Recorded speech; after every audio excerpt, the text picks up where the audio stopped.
السلام علیکم، AW Urdu novels کی طرف سے خوش آمدید۔ آپ دیکھ رہے ہیں ناول آبرو، قسط نمبر 28۔ 2 ماہ پہلے۔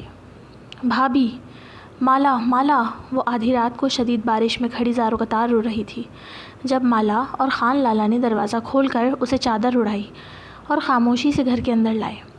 وہ بری طرح کانپ رہی تھی، ساڑی بارش میں گیلی ہونے سے اور اس کھینچتانی میں اپنی اصل حالت کھو چکی تھی۔ علیزہ کو لگ رہا تھا کہ وہ اس وقت بے لباس سڑک پر تنہا کھڑی ہے۔ وہ مالا کے ساتھ اس کے کوارٹر میں آئی اور ایک کونے میں کسی بت کی طرح بیٹھ گئی۔ اس کی آنکھیں پھٹی ہوئی تھیں اور سانسیں خوف کی زیادتی سے تیز تیز چل رہی تھیں۔ بھابھی، سنبھالیں خود کو، مالا نے اسے پانی کا گلاس پکڑاتے ہوئے اس کی کمر سہلائی۔ کچھ دیر میں اس کے وہ بے اختیار آنسو تو تھم گئے، لیکن وہ یوں ہی بت بنی بیٹھی رہی یہاں تک کہ ساری رات گزر گئی۔ مالا نے اپنی پوری کوشش کی کہ اسے کچھ کھلائے پلائے، لیکن اس نے تو پانی بھی ہونٹوں سے نہ لگایا۔ بھابھی، مالا نے اسے پکارا۔ ہاں، اس نے اس طرح اسے چونک کر جواب دیا جیسے اس کے پکارنے پر کسی دوسرے جہان سے لوٹ کر آئی ہو۔ کپڑے بدل لیں اور کچھ کھا لیں، ساری رات ہو گئی ہے، اس طرح تو بیمار ہو جائیں گی۔ آپ کی حالت صحیح نہیں ہے، اپنے لیے نہیں تو اس ننھی جان کی خاطر ہی تھوڑا سا کچھ کھا لیں۔ مالا، مجھے تمہاری تھوڑی سی مدد اور چاہیے۔ علیزہ نے تو شاید جیسے اسے سنا ہی نہیں تھا۔ میری مدد؟ ہاں، کرو گی نا میری مدد؟ میں تم پر بھروسہ کر سکتی ہوں نا؟ اس نے آج سے مالا سے سوال کیا۔ جی بھابھی، میں آپ کی مدد ضرور کروں گی، آپ جیسا کہیں گی میں ویسا ہی کروں گی، لیکن آپ بھی میری بات مانیے اور کپڑے بدل لیں۔ مالا نے بات کرتے کرتے اس کے ہاتھ پر ہاتھ رکھا جو اسے معمول سے گرم لگا۔ اس نے فوراً اس کے ماتھے کو چھو کر دیکھا۔ یا اللہ، اتنا تیز بخار! دیکھا، میں کہہ رہی تھی نا۔ پھر مالا نے تھوڑی زبردستی سے اسے کپڑے بدلوائے اور اس کے لیے گرم یخنی بنا کر لائی۔ مجھے کچھ نہیں چاہیے مالا، مجھے کچھ نہیں چاہیے۔ مجھے سمجھ نہیں آتا کہ مجھے موت کیوں نہیں آتی، اتنی ڈھیٹ کیوں ہوں میں، اتنا سب ہو گیا لیکن مجھے موت نہیں آئی۔ وہ تڑپ تڑپ کر رو رہی تھی۔ ایسے نہیں بولتے، اب آپ اکیلی نہیں ہیں، آپ کو ہمت سے کام لینا ہوگا، اپنے لیے نہیں تو اپنے بچے کی خاطر۔ نہیں ہے یہ میرا بچہ، میرا کچھ نہیں ہے یہ، وہ ہذیانی سی ہو کر چلا اٹھی۔ 3 دن مالا کی ہر کوشش ناکام ہوئی تھی، وہ ہر چیز سے بیگانی ہو کر ایک کونے میں پڑی رہی۔ بھابھی، بھائی نے آپ کو سارے کراچی میں پاگلوں کی طرح ڈھونڈا، اور اب جب آپ انہیں نہیں ملی تو انہوں نے خود کو کمرے میں بند کر لیا ہے۔ تو میں کیا کروں؟ علیزہ نے کہا۔ آج اس نے بڑی مشکل سے تھوڑا کھانا کھایا تھا۔ اگر آپ اجازت دیں تو میں انہیں بتا دوں کہ آپ خیریت سے یہیں گھر میں ہیں۔ کیا تم یہ چاہتی ہو کہ میں خود کو ختم کر لوں؟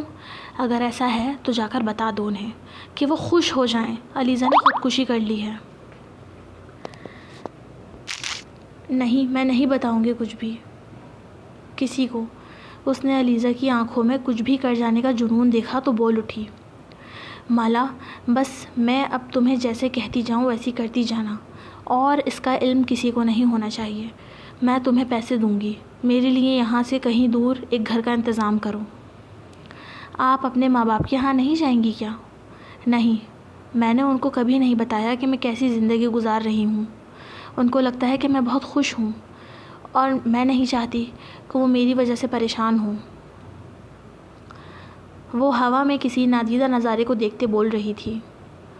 یہ سب میری غلطی کی وجہ سے ہی شروع ہوا تھا، تو میرے کیے کی سزا ان لوگوں کو نہیں ملنی چاہیے۔ ویسے بھی میری بہن کی شادی ہونے والی ہے، اگر میرے گھر جا کر بیٹھنے سے اس کی شادی میں کوئی مسئلہ ہو گیا تو میں خود کو کبھی معاف نہیں کر پاؤں گی۔ مجھ سے جتنا ہو سکے گا میں ان سب سے دور رہوں گی۔ علیزہ نے اذلان کی دی ہوئی انگوٹھی کو کمرے میں رکھوا دیا اور وہاں سے بس اپنا کریڈٹ کارڈ منگوایا، وہی کریڈٹ کارڈ جو اسے اذلان کے آفس میں کام کرتے وقت ملا تھا۔ اس اکاؤنٹ میں اس کی سیلری آتی تھی، اسی میں اذلان کے دیے ہوئے 20 لاکھ بھی تھے، جس کا اس نے ابھی تک 1 روپیہ بھی استعمال نہیں کیا تھا۔ علیزہ نے مالا کی مدد سے اس لیوش اور مہنگے علاقے سے دور ایک ٹاؤن میں ایک 6 منزلہ عمارت میں اپارٹمنٹ کرائے پر لیا۔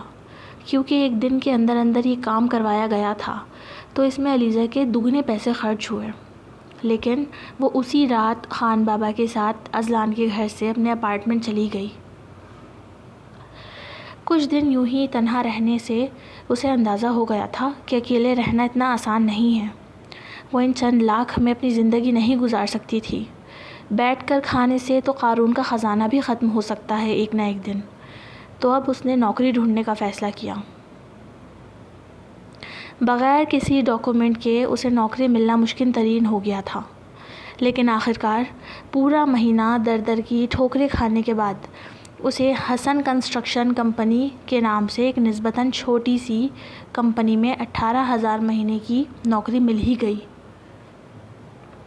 وہاں کا باس انتہائی کنجوس اور بدتمیز سا عمر رسیدہ آدمی تھا، لیکن جتنا باپ کنجوس تھا بیٹا اتنا ہی چھچورا۔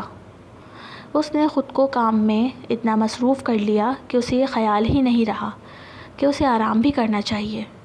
اس وقت اس حالت میں اسے اتنی محنت نہیں کرنی چاہیے، لیکن اس کمپنی میں ہر ورکر کے ساتھ یہی ہوتا تھا کہ تنخواہیں کم تھیں اور کام حد سے زیادہ۔ وہ ویسے تو اذلان کی ہر چیز اس کے گھر پر چھوڑ کر آئی تھی، لیکن اس کی یہ نشانی وہ چاہ کر بھی خود سے الگ نہیں کر سکتی تھی۔ ہاں، یہ ضرور تھا کہ اس نے جان کر یہ بات بھلائی ہوئی تھی کہ وہ ماں بننے والی ہے۔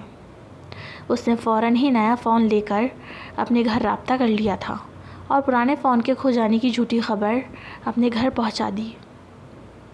وہ روز ہی گھر پر بات کرتی تھی اور اپنی پرانی تصویریں جو اذلان کے گھر کچھ اکیلے اور کچھ اس کے ساتھ لی تھی وہ انہیں کبھی کبھار بھیج کر مطمئن کر دیتی تھی۔ اسے اپنے موبائل کے گوگل اکاؤنٹ کا پاس ورڈ اور آئی ڈی یاد تھی، جس سے اسے اپنی وہ سب تصویریں ویڈیوز واپس حاصل کرنے میں کوئی مشکل درپیش نہیں ہوئی۔ علیزہ، تم ویڈیو کال پر بات کیوں نہیں کرتی؟ ایک دن یوں ہی اس کی بہن حمدہ نے اس سے ویڈیو کال پر بات کرنے کی ضد کی۔ یار، میں مصروف ہوں نا تھوڑا، رکو ابھی دکھاتی ہوں۔ اس نے حمدہ کو ایک ویڈیو بھیج دی۔ اس ویڈیو میں اذلان اس کے بال ڈرائر سے سکھا رہا تھا۔ حمدہ نے وہ ویڈیو خود تو دیکھی ہی، ساتھ سارے خاندان میں مما، آئمہ وغیرہ کو بھی دکھائی۔ سب اسے اذلان کے ساتھ دیکھ خوش ہو رہے تھے، حقیقت سے بالکل ناواقف۔ حال اس دن علیزہ اس تقریب سے سیدھا گھر آئی تھی۔ طیش سے بھرایا ہوا تنفس بحال کرنے میں اسے کچھ وقت لگا۔ اس حالت میں اس کی طبیعت اچانک بہت خراب ہونے لگی تھی۔ اگر ذرا سا ٹریفک میں بھی پھنس جائے تو بیٹھے بیٹھے ہی سانس پھولنے لگتا، دل کی دھڑکن بڑھ جاتی تھی اور وہ فوراً ہی گھبراہٹ کا شکار ہونے لگتی تھی۔ آج اذلان سے اس کی اس طرح غیر متوقع ملاقات نے اس کا دن خراب کر دیا تھا۔ وہ نہائی، نماز ادا کی اور اپنے لیے گرم چائے کا کپ بنایا۔ اس کے موبائل پر مسلسل شہریار کی کالز اور میسیجز آ رہے تھے۔ آپ کہاں ہیں علیزہ؟ اچانک ہی چلی کیوں گئی؟ کم از کم بتا کر تو جاتی۔ بابا بہت غصہ ہو رہے تھے۔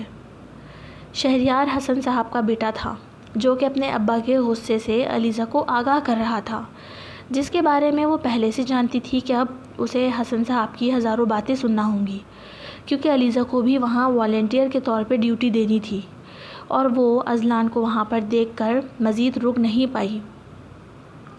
اسے اذلان کو دیکھ نہ رونا آیا نہ ہی کوئی ڈر محسوس ہوا۔ اس رات کے بعد علیزہ کا خوف اور ڈر بالکل ختم ہو چکا تھا۔ شاید کسی نے بالکل درست کہا ہے، مشکلیں حد سے بڑھتی ہیں تو آسان ہو جاتی ہیں۔ اگلی صبح۔ علیزہ، یار ہو کہاں تم؟ یہاں پر جلے پیر کی بلی کی طرح گھوم رہا ہے یہ بڈھا، جلدی آؤ۔ ویسے تو علیزہ نے زیادہ بات چیت بند کر دی تھی، لیکن وہاں ایک لڑکی سومیا سے پھر بھی اس کی کچھ انڈرسٹینڈنگ ہو گئی تھی۔ ہاں بس راستے میں ہوں، آ رہی ہوں۔ میری کلاس لینے کے لیے ہی تڑپ رہے ہوں گے، اور کیا، اس نے کہہ کر فون کاٹا۔ علیزہ نے خود کو ذلیل ہونے کے لیے دماغی طور پر تیار کر رکھا تھا۔ آج وہاں کچھ الگ ہی ہلچل مچی ہوئی تھی۔ کیا ہو رہا ہے یہاں؟ اتنی اسپیشل صفائیاں کیوں ہو رہی ہیں؟ اس نے سومیا سے پوچھا۔ پتہ نہیں یار، شاید کوئی نیا پروجیکٹ ملنے والا ہے تو آج اس کمپنی سے ٹیم آئے گی۔ جی مس علیزہ، آخر آ ہی گئیں آپ۔ ابھی تو میں ذرا مصروف ہوں، کل جو بغیر بتائے جانے کی حرکت آپ نے کی ہے اس کے بارے میں بعد میں بات کروں گا میں۔ ابھی جا کر ہمارے لاسٹ پروجیکٹ کی سافٹ کاپی نکالیں اور اسے اچھے سے انگلش میں پریزنٹ کرنے کی پریکٹس کریں۔ ایک بہت بڑی کمپنی سے ہمیں پروجیکٹ کی آفر آ رہی ہے، اور میک شیور کہ آپ کی پریزنٹیشن ایسی ہو کہ وہ لوگ ہمیں ہی کام دے کر جائیں۔ حسن صاحب اپنی کہہ کر آگے بڑھ گئے۔ جی سر، وہ اتنا ہی کہہ سکی۔ اسے کام مل چکا تھا، اب اسے بس اس کام پر لگنا تھا۔ یار کب تک آئیں گے یہ لوگ؟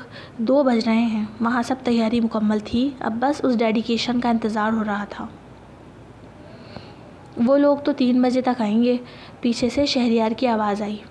علیزہ کا تو خون کھولنے لگتا تھا اسے دیکھ کر، کیونکہ وہ مسلسل علیزہ سے فلرٹ کرنے کی کوشش کرتا تھا۔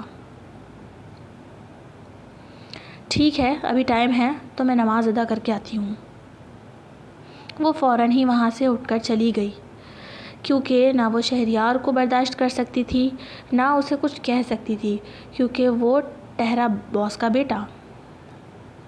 لیکن جب کمبختی آتی ہے تو چاروں طرف سے آتی ہے۔ یہاں علیزہ نیت باندھ کر کھڑی ہوئی اور وہاں وہ لوگ آ گئے اور میٹنگ روم میں اب ریپریزنٹیٹر کا انتظار ہونے لگا۔ ویری irresponsible، یہ ہے آپ لوگوں کے کام کا طریقہ۔ سربراہی کرسی پر براجمان وہ شخص اٹھ کر میٹنگ روم سے باہر نکل گیا، جبکہ اس کی ٹیم ابھی وہیں موجود تھی۔ اس شخص کے ہاتھ میں حسن انڈسٹریز کی ترقی کی چابی تھی، کیونکہ اگر یہ پروجیکٹ انہیں مل جاتا تو وہ یقیناً ترقی کی راہ پر گامزن ہو جاتے۔ حسن صاحب اپنی کرسی پر بیٹھے غصے میں بار بار پہلو بدل رہے تھے۔ وہاں علیزہ کو جیسے ہی خبر ہوئی کہ میٹنگ شروع ہو چکی ہے، اس نے فوراً ہی بس فرض پڑھ کر میٹنگ روم کی راہ لی۔ السلام علیکم، وہ سلام کرتی ہوئی داخل ہوئی۔ مس علیزہ، اگر آپ کی وجہ سے میرے ہاتھ سے پروجیکٹ نکلا تو کل سے یہاں آنے کی ضرورت نہیں۔ آپ نوکری سے خود کو فارغ سمجھیں۔ وہ سب کے سامنے ہی بری طرح چیخ رہے تھے۔ اب یہ آپ کا کام ہے کہ گیسٹ روم جا کر باس کو منا کر لائیں۔ اگر ایسا کرنے میں ناکام رہیں تو اپنا سامان اٹھا کر یہاں سے چلی جائیے گا۔ Get lost now. اس قدر حقارت آمیز جملے سن کر علیزہ کی آنکھوں میں نمی چھلکنے لگی، لیکن اسے ابھی اس بلنڈر کو ٹھیک کرنا تھا تو سیدھا گیسٹ روم کے دروازے پر پہنچی۔ گہری سانس بھر کر دروازہ نوک کیا۔ میں کم ان سر؟ وہ کہتی ہوئی اندر داخل ہو گئی۔ میں بہت معذرت خواہ ہوں، آپ کو میری وجہ سے انتظار کرنا پڑا۔ میں نماز پڑھنے کھڑی ہو گئی تھی، بس اسی وجہ سے۔ Please sir, I am begging for pardon. If we lost this project, they will kick me out from their firm.